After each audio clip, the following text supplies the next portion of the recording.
So, welcome to the Purple Wallet podcast. This is a new podcast that I've started. Want to bring guests who are people from different walks of life, who are pursuing their passion, and that can be a good example to people who want to start their own ventures or try something different. So, today's guest, we have someone who is actually from computers science to technology to now arts and acting.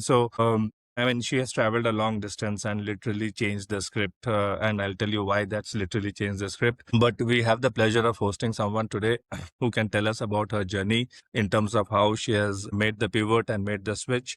And she has hosted, good events like IPOs, and then met up with celebrities like Shushmita Sen. So, traversing all of it, how did it all happen, and where is the journey led to, and how is the journey looking forward? We're going to talk about it, and please welcome Richa Jain today to the show. Welcome, Richa. Thank you so much, Matthew. Thank you for the very warm introduction, encapsulating my life literally. So, if our chat goes half as well as your intro, I think we'll be winning. So, thank you Sure. actually for to Purple Wallet also for that. It shows how intentional as a platform it is. So, very happy to be here. Sure, thank you. So, I mean, a lot of things to talk about, but the first point when I was looking at your profile, what kind of surprised me that you started somewhere in Moscow, Russia, and then you came back to Rajasthan, India. So, why and how? Yeah, I think it was some of the best years of my life. And no planning, okay? Life happened before any planning did. My mum was in a government job. She got posted Oh, to Moscow, Russia, and we were all transported there. And I spent my senior secondary in Moscow. yeah. I remember it was some of the best formative years, I would say, because I was suddenly there was so much exposure. I was in a class of 20 people was the class size. And then there were people of 5 nationalities. And, it's just amazing at such a young age, you get to experience cultures or get curious about cultures. It went on giving me many international opportunities, debates, speeches, whatnot. So great that was. Rajasthan is where I mostly grew up. That's where my values formed. So, I always, after coming back from Moscow, I used to imagine those classrooms, but just with that Indian grounding and, a very global life that way, childhood, but with Indian roots. Yeah. So that's. Wow, that's nice to know. But from minus 40 to Rajasthan, I don't know how's the temperature. It's quite like seems to be quite warm. So apart from temperature, everything else was normal, or the other things were also extreme. It was crazy. By the way, there was minus 40 and we used to layer up in 7 layers. And I remember my sister, 7 years younger to me, would have, if there was minus 30 as the temperature, younger folks, like children, could not Yeah. go to school. Her cheek cracking literally because it was minus 40. So it was crazy, but we lived in extremes. And coming from a Mm. very small town in Rajasthan and Jodhpur, it was all just like a wonder world surrounded by snow 10 months of the year, Yeah. slipping on snow, walking, those early learning, everything I think was a Yeah. learning and a beautiful Wow. experience. So yeah. Good. So, I mean, I think everything else was normal except for the temperature. So anyway, we'll know more about it later. But tell me, how did computer science happen? I mean, why computers generally? I mean, is it like and technology, B Tech? Yeah. So, much like any Indian middle class family, you got to be good at studies. And Yeah, in that's my there. household, there was heavy focus on studies. Like you could not Okay. come second.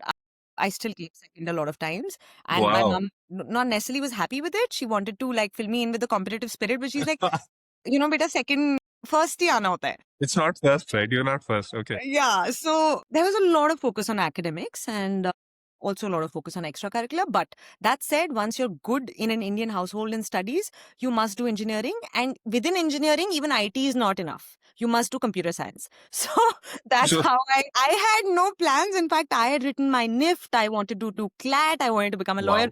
God knows the number of things I wanted to do. But I Wow. ended in computer science engineering just purely because my parents believed she's a good student and she must do engineering. Wow, and that to computer science. I mean, Yes. I was just reading recently. I mean, in Karnataka from this year. I mean, last year they just uncapped the number of computer science seats in engineering. So I think around 80, 60, 70% of the engineering seats belong to computer science. So I Yeah. think you were part of that same wave. Okay, great. So I mean, computer science or engineering happened. That was your parents, right? And today I think you've traveled thus far, and today you're doing something that you want to do. But tell me, when you're doing engineering, anything, any of the skills that you or the knowledge that you gained in engineering, is it anyway relevant? I mean, a lot of people ask me that, yeah, why do I do these studies after 10 years? It won't be relevant. Do you really think it was relevant what you studied in today's whatever you're doing? Yeah, I strongly believe. I'm from a private university, so it's not like I went to one of those IITs and IIMs or whatever, but I Mhm. strongly believe a good education is the best foundation.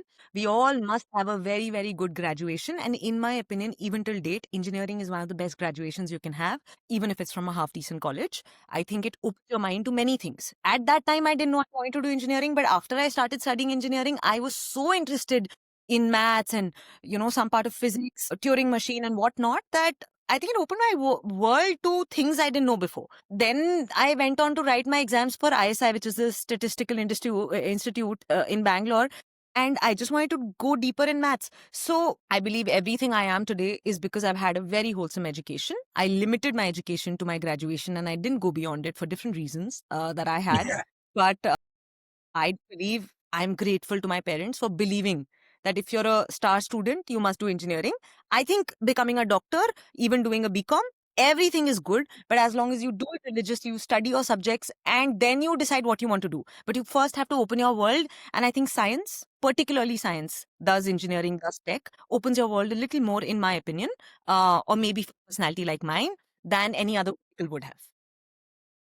So after engineering, but you went on to work with very good tier one companies like Google and Facebook in the field of marketing, right? And then today you completely did a 360-degree switch, and today you are in the field of arts. So when was that purple wallet moment, or what we call as the aha moment, that you thought, okay, I've done this? Was there a moment, or it was a gradual process? So, see, I mentioned a little bit earlier, my mom was very focused on academics, my parents, but my mom was very clear you have to have a wholesome personality. So, she put me on stage very early on. And there was just, you were in the spotlight from the get go. So, Oh. you start liking the spotlight also. Then there is nothing under the umbrella of, activities that I've not done. It's recitation, poetry, debates, dancing, speaking, writing, calligraphy. There is nothing that I've not done. If every week I was not on stage participating in something and winning something, which was added pressure of coming from a family like that, nothing was.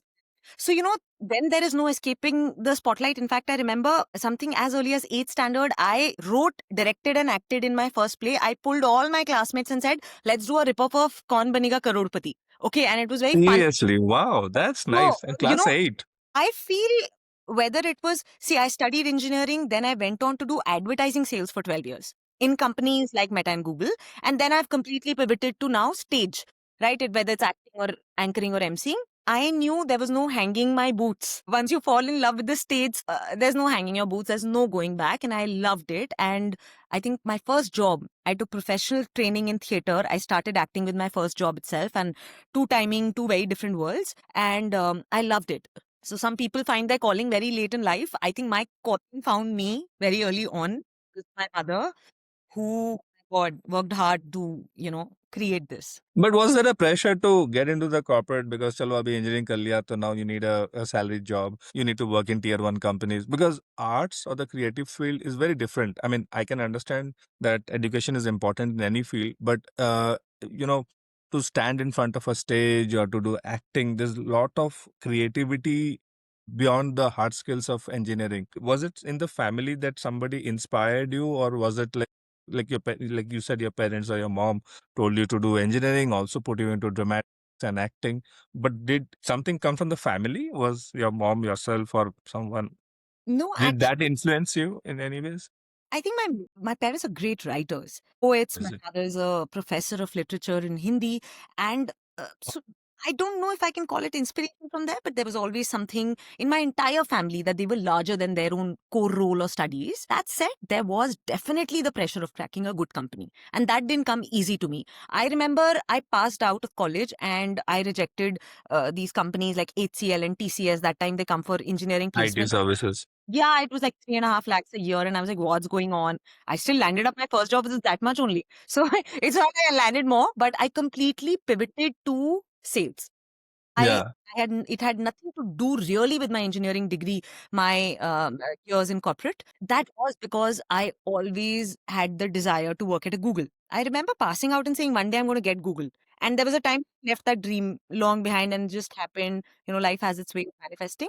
But ऐसा कुछ भी नहीं था कि कहीं से inspiration था. But there was one thing very clear: be driven. I don't Okay. think my parents or my entire family believed that you can just sit, work hard, sit, and just like whatever. No. With working hard, be smart and be driven. What more? What next? What now? Oh, you went to a job and came back. Oh, you just cracked Meta and came back. I mean, they were. So do you think, Richa, that pressure was a positive pressure? Because, the fact that you mentioned this, and it's a very sensitive topic, right?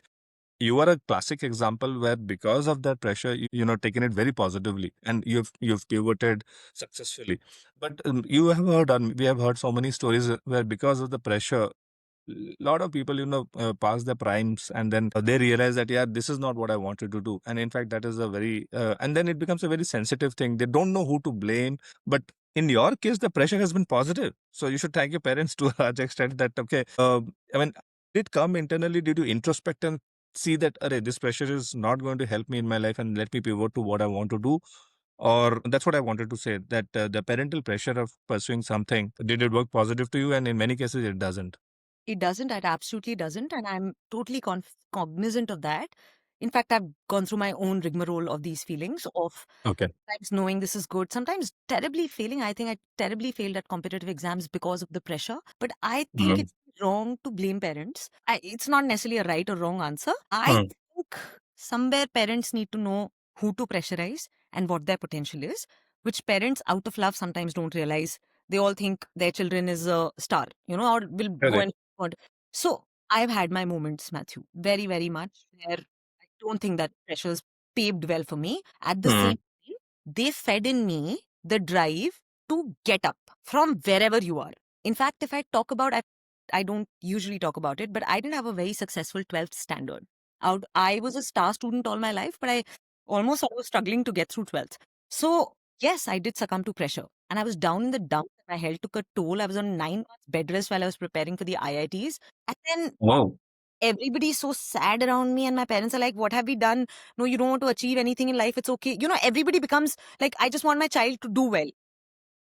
In those Mm. moments, it's very, very important that you find your own. And I think I Mm. struggled to find it. It took me a good solid 2 years to find my own and find a voice again, because I was like, oh my, I was so great all my life. And then what happened?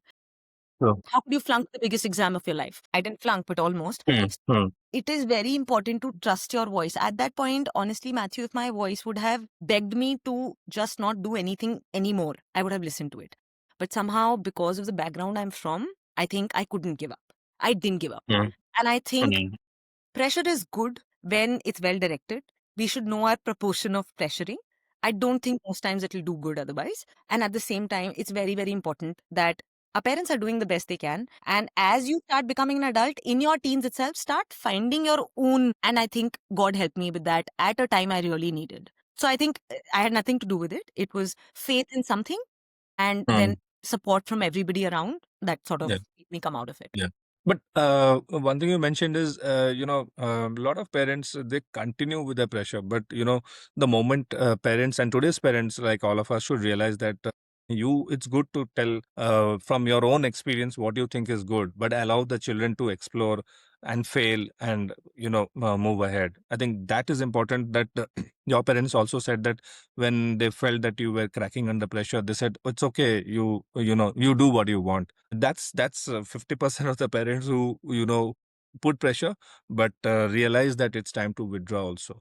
That's a good thing in your parents, and I'm sure many parents will take this as a point. I mean, you get carried away. The intention is always there to do good for your kids, but you never know how they are feeling, what is going through them, right? I think so that's a very good point that you said. Okay, so just on the point of corporate experiences, so was it a natural progression to join the corporates? You could have joined, let's say, acting, since you were already exposed to dramatics after your engineering. Was it, let's do some corporate for 10 years? And that's natural. A lot of people who might be listening to this will identify with the same thing. "Yeah, let me work for 10 years and then do my calling." Was that some thought around it? Yeah, I was the elder daughter, and I was I've grown up in a middle class family, and an unconventional career to begin your career where there is no financial stability was not an option for me.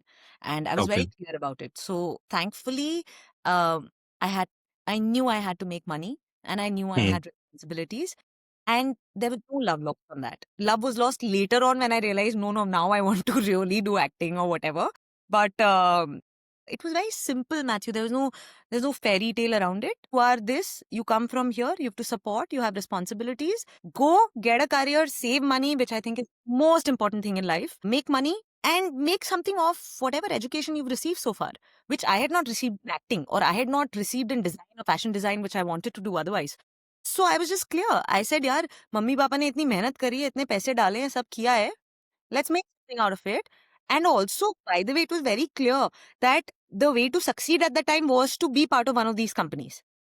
Okay. I don't Which know is how true. you. That is conventional, and you Yes. followed that. Yeah, very conventional life I followed. Yeah. Yeah, because I mean, you see, people with backgrounds and financial stability is very, very important. It doesn't happen in 1 or 2 years. It happens around 8 or 10 years, and then I think that's a good method to. I mean, it's a good input for everyone else. Okay, great. So, but then the 10 years that you did in good companies, and these are tier one companies. So, any of those things you picked up now, and how long have you just pivoted this for the last 2 years plus that you've Yeah. moved completely? It's been Okay. 2 years. It's been two So, years. Yes. so any of these Google taught you something which you can do today in emceeing or when you are hosting an event or Facebook for that matter? I'm sure they're good companies, but what specifically would you attribute any skill?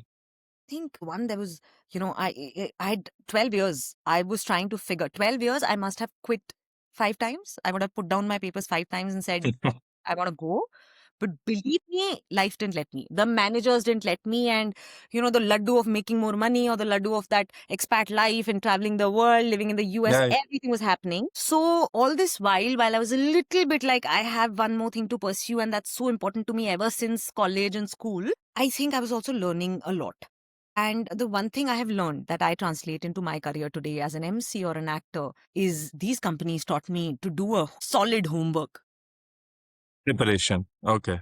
It's just relentless homework. I was in sales all my life, whether I'm pitching a client or today prepping for an audition, which happens 3 times a day, or even playing a character. It just can't happen if you're prepared enough. I truly believe, actually, I believe in luck. And I think if my life is an example, luck has happened many times, even through my corporate career. And I think sort of talent opens the door to luck, and then luck opens the door to opportunities. But when that door is open, I feel it's the preparation that makes you stay there. It's nothing else. And I think my corporate career taught me the best that I still use until date. So, I feel luck also sort of supports the prepared mind. The preparation is most important. I mean, and say right, success is 99% perspiration and 1% inspiration. The perspiration part is the preparation, right? And thank you. I think that's a great point. A lot of people think that, yeah, let me just go dashing and people will open doors for me. Let's just go ahead. It doesn't work like that. I think preparation is fundamental, and you reiterated that. I think that's a great thing. Good. Coming back to titles, now that you've done 10, 12 years, 14 years, so you had a great title, Meta. These are all companies they call the FANG companies, right? Facebook, Amazon, and the Googles of the world. You're part of FANG. So, you're used to, okay, she worked in a FANG company. Today, you don't have a title like that. So, how are you coming to terms with that? I mean, that was a luxury life. You traveled, good companies, very good people to work with, and then starting everything from scratch. If not scratch, at least it's very different. How did you start that part and that pivot part? It's a great question, Matthew. And I can't believe you have that question for me because the toughest thing was not to let go of the luxury. The toughest Oh, thing to let go of your identity. And it was so hard. I didn't have an easy way. I still remember introducing myself as Richa and then what I've done and then I am, where I was, all of that. But I think I was clinging to an identity, which anyway was not going to really help me in where I was trying to head or I'm trying to still head in that journey. Announcing my past credentials was really not getting me anywhere. In fact, I'm not somebody who would want to really boast of, most of us are not. For my own self, it used to come across as, what are you trying to cling on to? So it was really hard to let go of it until came a point where I realized, like you said, oh. कोई कह रहा है 5 चीजें करो and get a promotion faster. So I realized that I really wanted to start from scratch, or I was starting from scratch. I wanted to earn my place again. Until now, I was hanging on to something. So this whole drive of earn your place again, earn the respect again. I think, wanting to grow organically and not on the behest of the titles you've had. Hmm.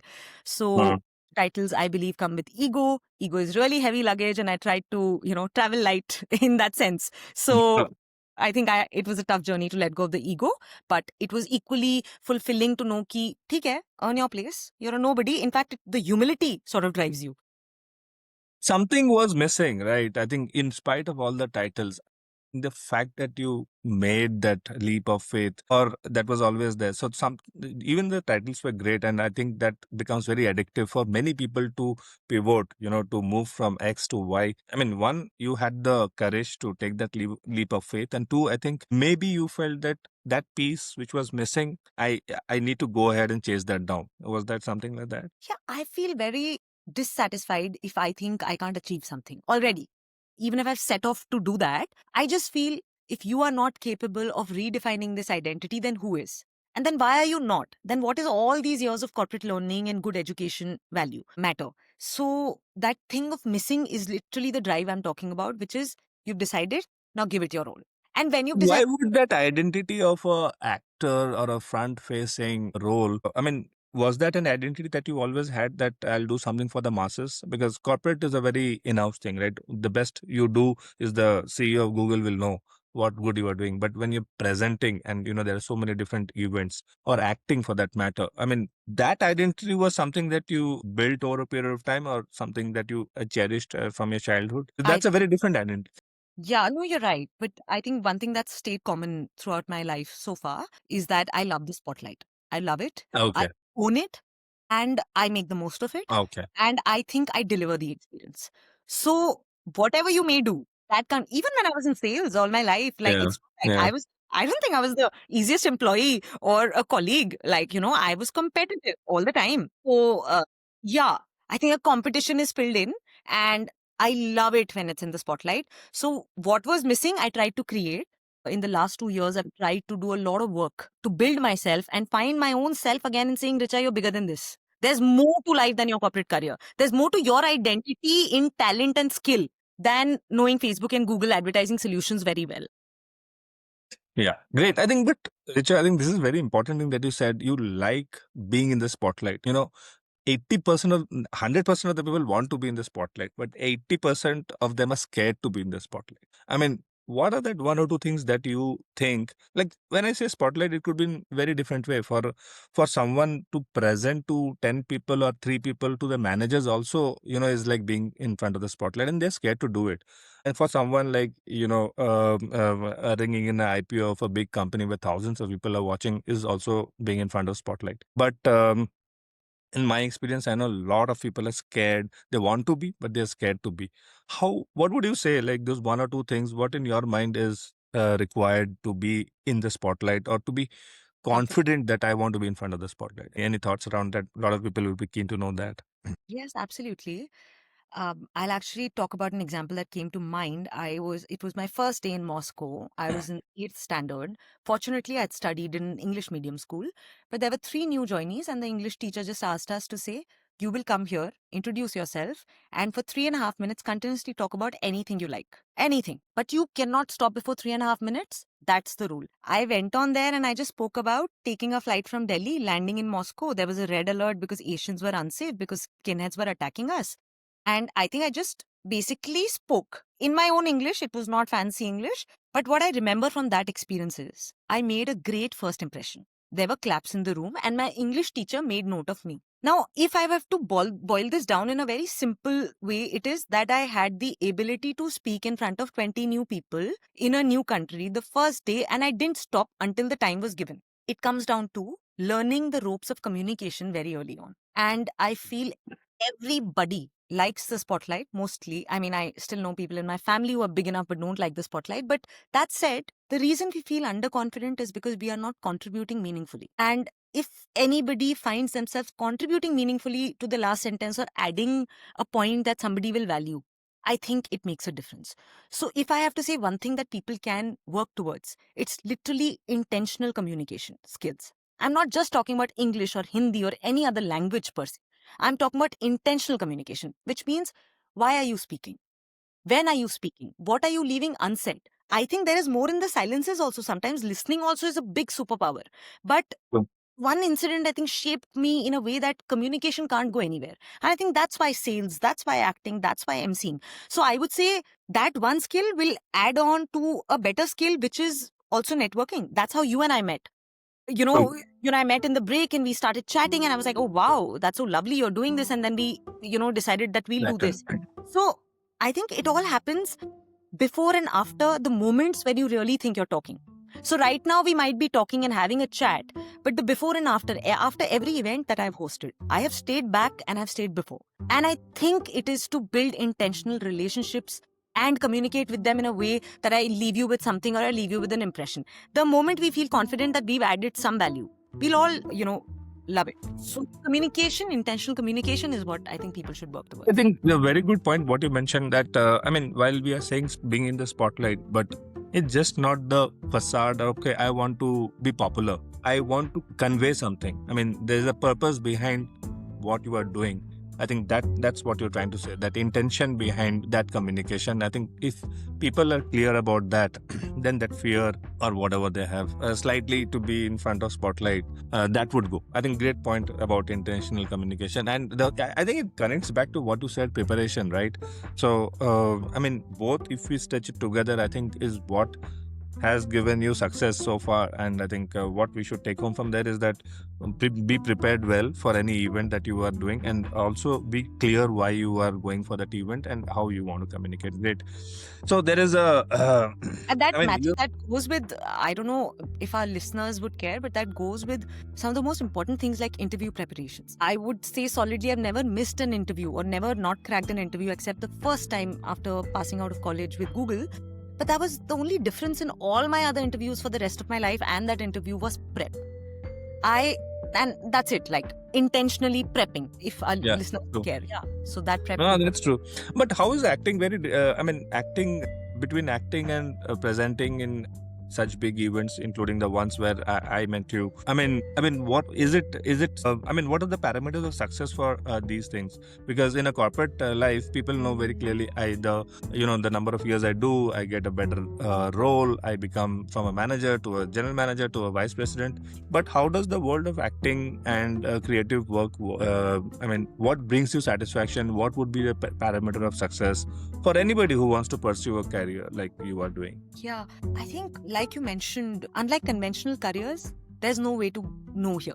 I mean, for an MC, I would say you charge more for an event the next year. I think you're more successful than you were the last And you year. don't get a salary per end of the month also. I don't know if it's good or bad, but isn't that the case? I mean, it's a terrible thing and a great thing. It's as freeing as it is limiting, to be honest. After working for 10 years, when you're used to a good SMS coming saying that this is the money that I get, I mean, really, it must be a little difficult. It I is mean, very how difficult. do you define your success?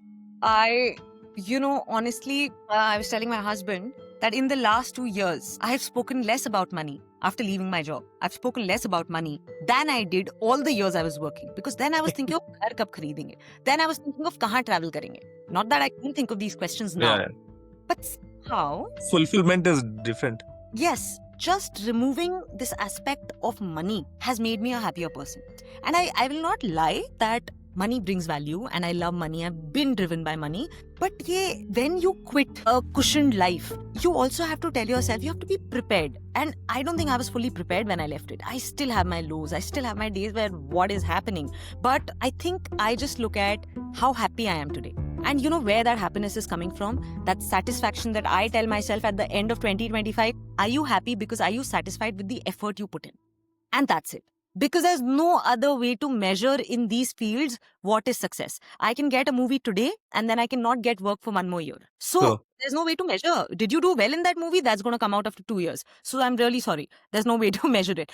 So I think the way I have explained it to myself is today you wake up, you work out, you eat well, you sleep well, and then did you prepare for those 3 auditions? And then did you do that one more thing you wanted to do? Did you put in your everything? Now, everything can vary day to day. वहीं से खुश रहती हूँ मैं Matthew, and that's the only way honestly to survive. But that has come. So I mean, to put this on the ground, I guess what you're saying makes a lot of sense. But for someone to think, let's say they are in the career currently and they think that, okay, I want to pursue something creative or something which is satisfying. But you would have done some homework and ensured that you know that either your spouse is working, because if you have a family where kids are there, it becomes a little more difficult, right?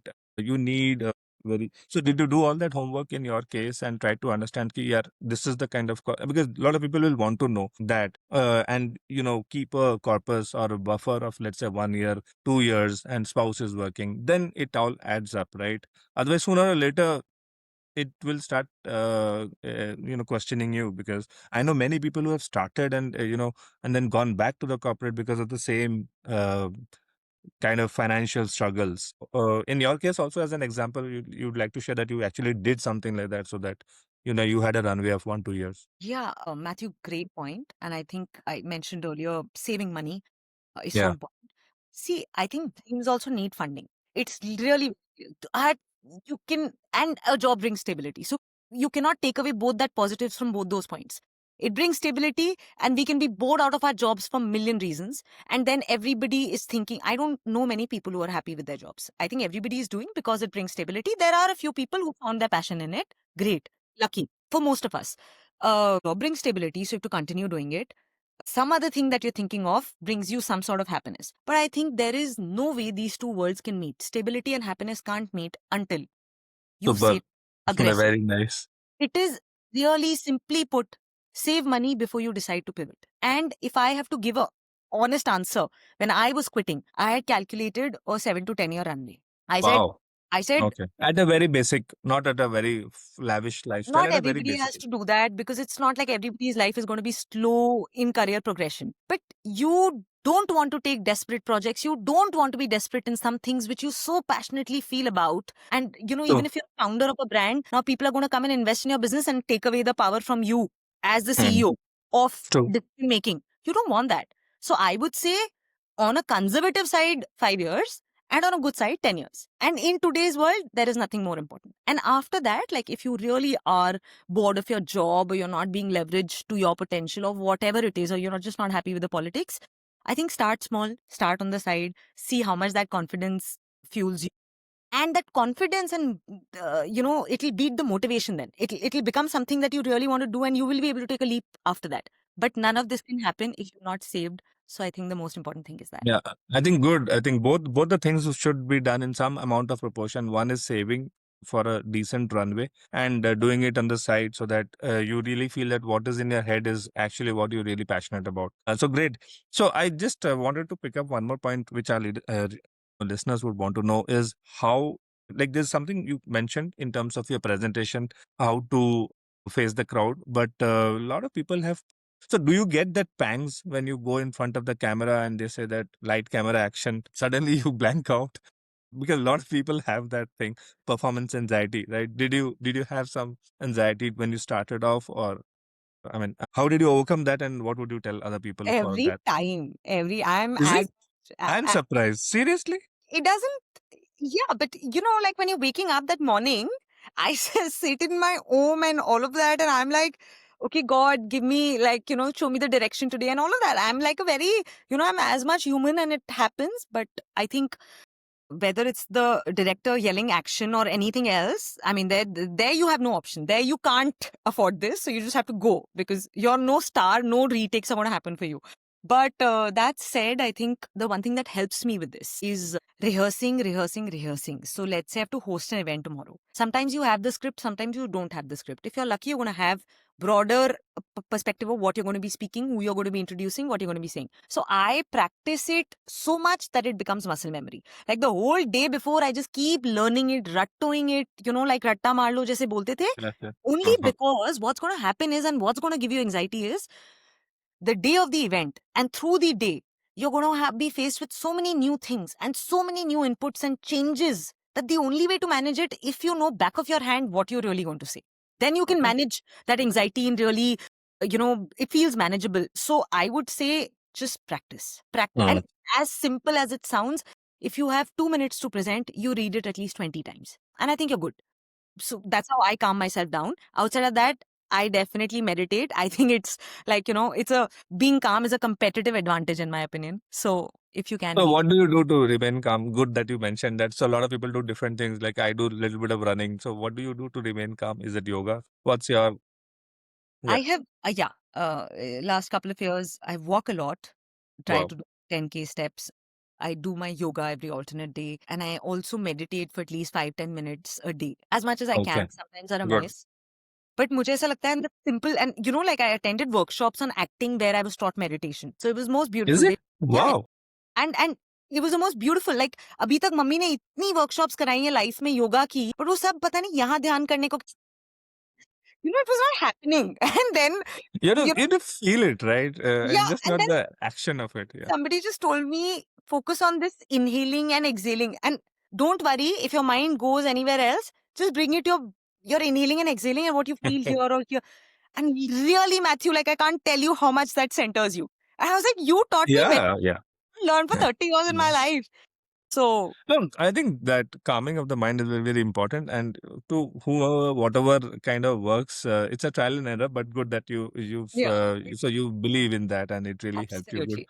So that calmness that you mentioned, I think, is very important before any. And I think one thing is very clear from talking to you for the last 30-40 minutes is preparation. I think you believe in preparation, and that's a very fundamental thing which a lot of people overlook. But definitely, it's Matthew, I believe simplest wins in life are so simple. And if we stick to that, nobody can beat yeah. us.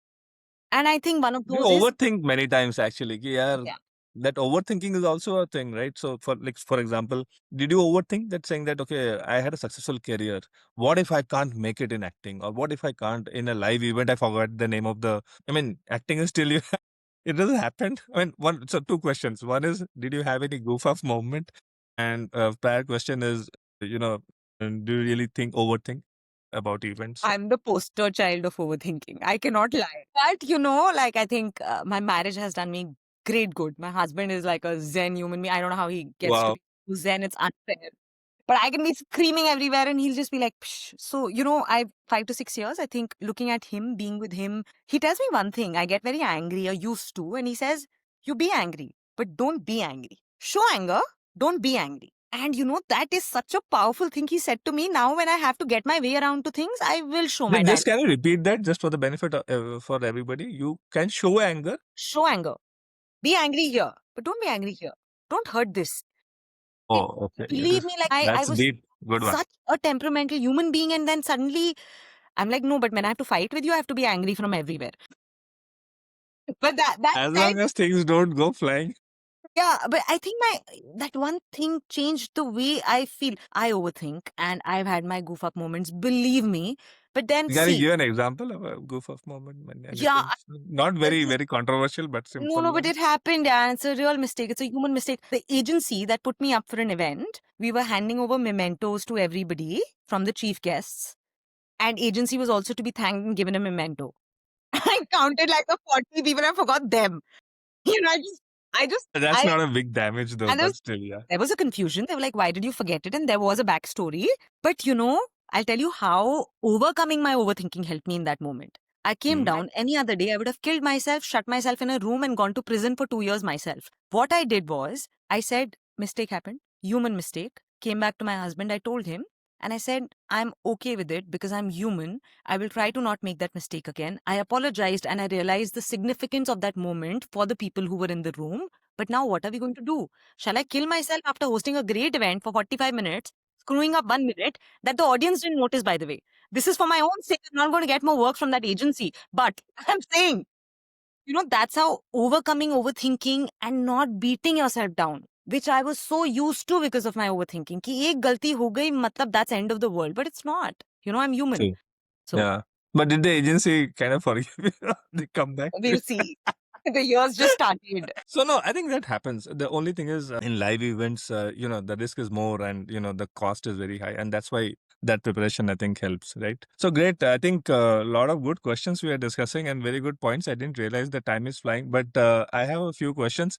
So Yes. a few other questions, which are like, I think the audiences will want. One is, what would you tell to someone who wants to pivot their careers in 10 years, after working? Do you think that I mean, one is the preparation part of it that you said, but do you think like people are lost? I mean, you and few other people whom I am trying to talk to are the success stories, but there are so many failures of people who have tried. Do you think mentoring is missing today in for people who want to or who want to pivot their careers? How should they go about that mentoring piece? I mean, is there a shoulder to cry on? Is there a guide who can tell us? I'm trying to do this for my because I felt that that's missing. Did you feel it? I feel it every day. In my career today, I wish I had a godfather or a godmother, and that would really make a difference. And one thing my corporate career taught me, find a sponsor and find a sponsor wherever you go, and life is going to be easier because they're going to navigate half the path for you, or some bit. But it's not so easy in unconventional careers. That said, the people who want to pivot, I'm assuming this audience already knows what they want to do. I would literally just say this. If you look at, Naval Ravikant said something like this, even if you're focused on founding a business that you like or love or are passionate about, then it's going to be a 10-year journey. You're going to get bored in 10 years. In fact, find something that you're unattached to. And I'm putting my own words to it, and then I'm saying it. Find something that you're unattached to, and then see, and then build. But that said, any pivot, I mentioned earlier, you have to save aggressively, be self dependent, married or not. Even in marriage, like if there are women listening, I want to say this to women that I am absolutely independent, irrespective of being married. And of course, I lean on my husband. But the confidence I get in my own relationship, and few things come very with a lot of difficulty, a happy mind and a happy home. And to create a happy home, you have to be your most happy self and confident self. And I do believe this independence that I am powered by, that I'm only reliant on myself. And the day I decide to have a family life, etc., we'll have to figure, but save aggressively and start on the side. Start small. Start with tidbits. Start something, one thing, fail, two thing, fail, three thing, and see what becomes more than a hobby, what feels more than a hobby. You have to really be very measured about, when you pivot. I don't think you have to exit with a strategy. I personally believe. It's all tied to preparation also. Don't just exit, plan and exit. So save and exit, but before you exit, give it a good 2 years of, trying out everything. The day you can't do it on the side is when you quit. And the day I couldn't do it on the side, I quit. I And you knew, also had some amount of savings, a good amount of savings along with that. yes, touch Along wood. with that. And I also knew that no longer can I keep taking leaves from my corporate career. It's not going to Correct. happen. Correct. And Correct. you want to give your 100% everywhere, but that's also not happening. So Yeah. anyway, so the day, I would say, the day you can't do it on the side is the way you pivot. And so, sorry, but your question was more about mentorship. I wish everybody can find mentors. LinkedIn is a place where people can find mentors, but there's very little that I personally felt. It's a overrated, Yeah, overrated concept because I mean there's a good part of it and there's a bad part of it also. But what I meant was more like networking in the field that you want to. Like you mentioned preparation, you mentioned saving. Could I add contacts rather than saying a mentor would help, right? If you know that you were going to get into swimming or if you're going to get into production or acting in the next 2 years, I mean, it's good to also find one or two people who are in that field without being overtly kind of dependent on them, just to see how their journey has been and if possible connect with them. That would also help, right? That was more like what I was trying to ask. absolutely. No, and that's a very fair point. And I think I alluded to networking earlier, but like I'm trying to say, don't even think about networking as ये important है, इससे मिलते हैं. The number of doors that have opened up for me, even when I've said yes to random parties and random hangouts, it's not funny. You meet anybody anywhere, and if you have it in your head, your universe will listen to it. And I think the way I have come across networking is there's no structured way to do it. Well, I will try to network with one person, but हर बार होता नहीं. You text 100 people, not many people will respond after you don't No. hold much value to them. So say yes every opportunity you get to go out and say, okay, this doesn't seem important, but you never know how dots connect because you are planning it in your universe that you want to do something. I think universe follows it. So I would say look at networking as more like a thing you must do anyway, and life will find a way to pivot you. Great. So, question on skills, and then we'll move to our rapid fire section. So, do you think that, I mean, based on your journey, you qualified with a particular qualification, you got marketing and business development, a core part of your skill category, and then today it's completely creative arts, a presentation. What is good? I mean, somebody, they call it the X shaped or the eye shaped, right?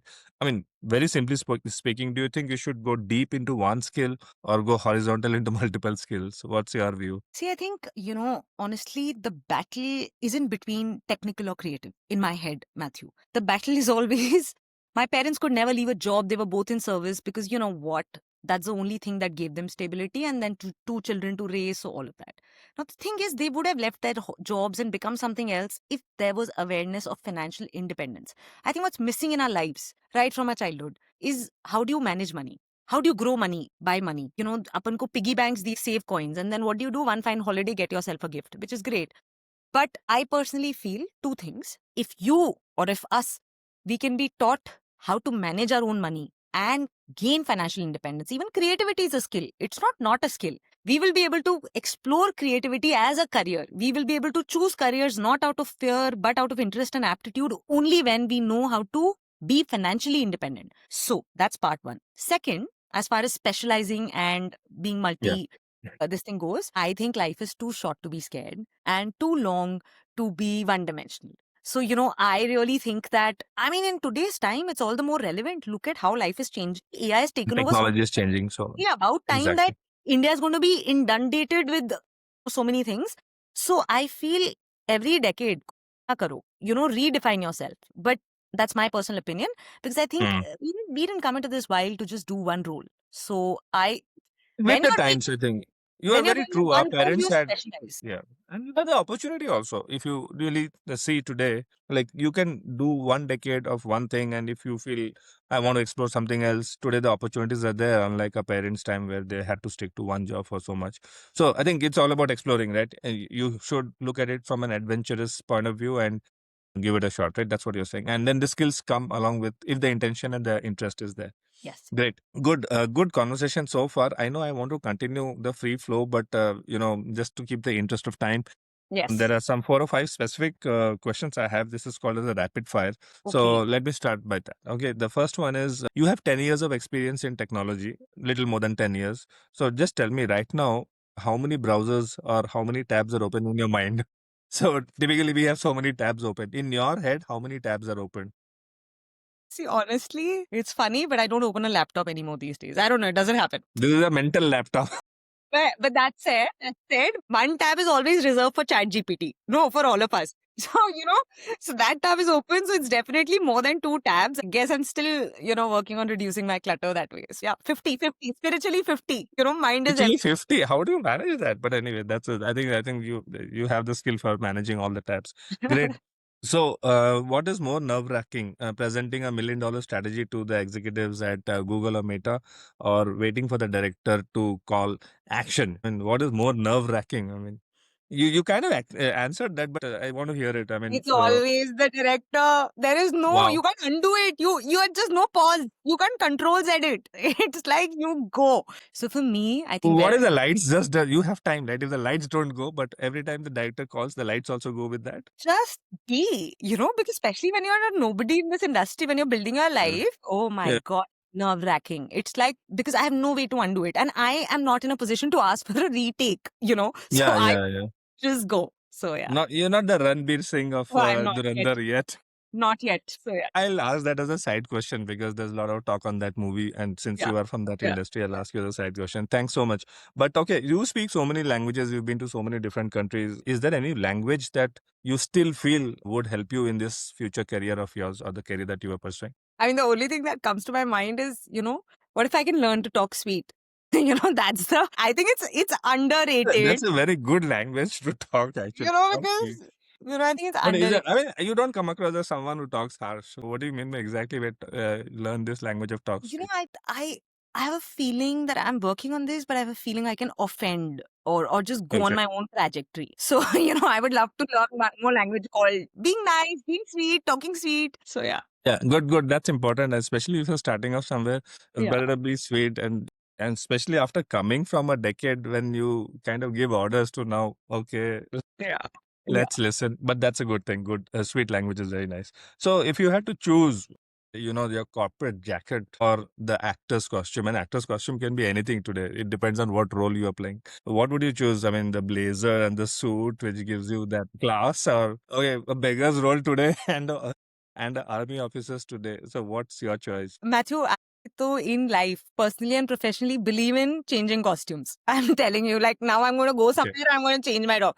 So So it's this comes naturally to you. Then you're in the right field. I am not limiting myself. I just don't believe in it. And there definitely going to be more than these two costumes in life. Good, good. I mean, then this is the right place. Every role that you pick up, you have the chance to try out different costumes. Good, that's nice. Yeah. Okay, the last of the questions in the rapid fire round is, I mean, you've spent so much time, but going back, if you had to talk to that girl in Moscow in 10th or during your college, would there be something you would tell that girl, young girl, as a piece of advice? The same person, 15 years back. Oh my God, there are so many things I'd like to say. But yeah, I think I'll say, I'll tell her to be, irrationally passionate. And, just like, oh, just go, just dream and cancel the noise. Like, I think we're told so many things as kids and everybody wishes us well. But I think, like, just go be irrationally passionate about 100 things if you have to be and cancel whatever noise that tells you otherwise. And, Super. I think, That's a very nice piece of advice.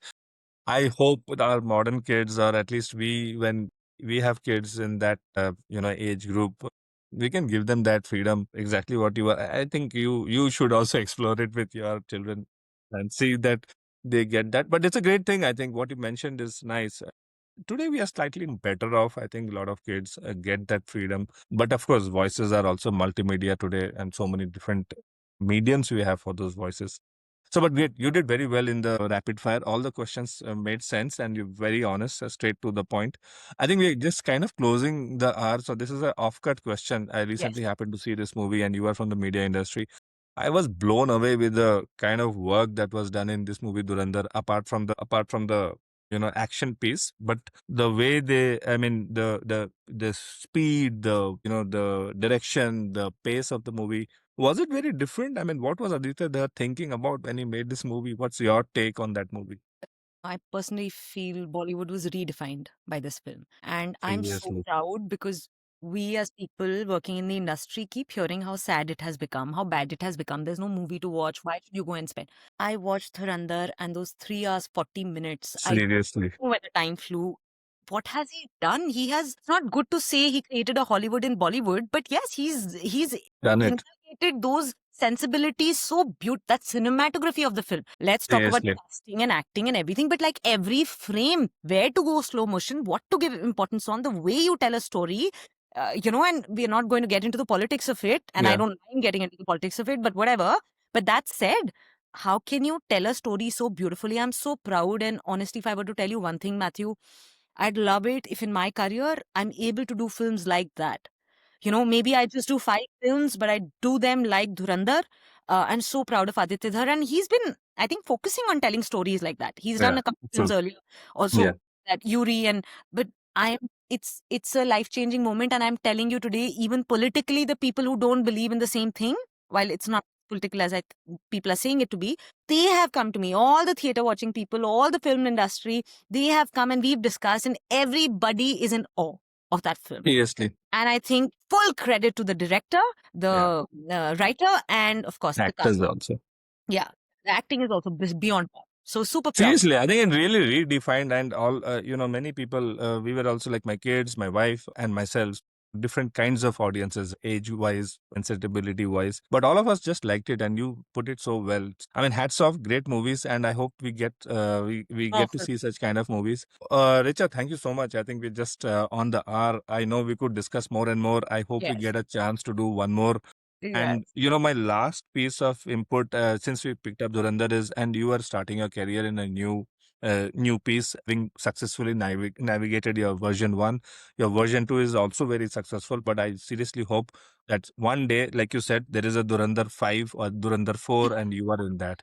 How I will sweet. come to be the first one to How clap for you. sweet. But How thank you sweet. so much for your time and sharing your entire journey with us. It was a great pleasure talking to you. Matthew, it was totally my pleasure. And I wish you all the best and give you full power on this beautiful journey you're Thank you. creating, especially with people who've really not reached somewhere but are still in the making. You're giving confidence to all of us by talking to us.